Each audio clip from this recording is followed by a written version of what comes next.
লেজ গুটিয়ে ভারত পালিয়ে যাওয়া স্বৈরাচারের রেখে যাওয়া আফসোসকারীরা এবং নতুন করে যারা স্বৈরাচার হওয়ার মনোবাসনা করছে তারা প্রায়ই একটি প্রশ্ন করছে, সেটা হচ্ছে শরীফ ওসমান হাদি কি এমন হয়ে গেছে।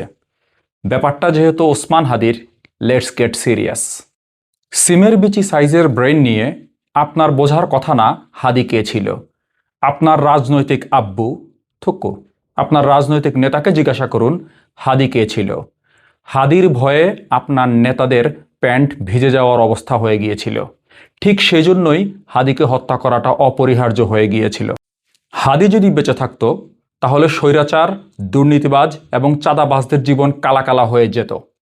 আপনার মস্তিষ্কের সাইজ যেহেতু সিমের বিচির মতোই ছোট, আপনি একটা কাজ করুন, আপনি আপনার জিহ্বাটাকে এক হাত বের করে দিন, তারপর সেই জিহ্বা দিয়ে রাজ পরিবারের সদস্য এবং আপনার নেতার জুতার তলা চাটতে থাকুন।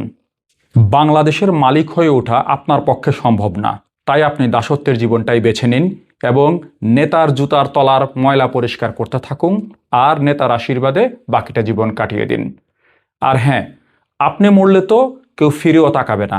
আপনার নেতা মরলেও জানাজায় বিরিয়ানির প্যাকেট ছাড়া কোনো কুকুরকেও আনতে পারবেন না। হাদির জানাজাটা নিশ্চয়ই আপনি দেখেছেন।